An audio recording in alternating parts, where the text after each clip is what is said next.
Howard Lutnick, তিনি বলছেন প্রত্যেক বছর পার পার্সন যারা H1B ভিসার মাধ্যমে আমেরিকাতে এসে বিভিন্ন কোম্পানিগুলোর জন্য কাজ করবে তাদের $1,00,000 করে দিতে হবে। সেটা কোম্পানি দিতে পারে, সেটা ইন্ডিভিজুয়াল দিতে পারে, এবং প্রত্যেক বছর সেটা রিনিউ হবে।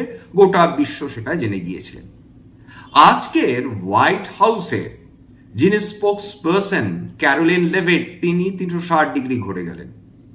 কেন ঘুরে গেলেন সেটা তো পরে আসছি। তিনি বললেন না, প্রত্যেক বছর এই $1,00,000 দেওয়ার কোনো প্রশ্নই ওঠে না, পরপর বছরের পর বছর এটা দেওয়ার কোনো প্রশ্নই ওঠে না, একবার মাত্র দিতে হবে H1B ভিসা জারি করার জন্য।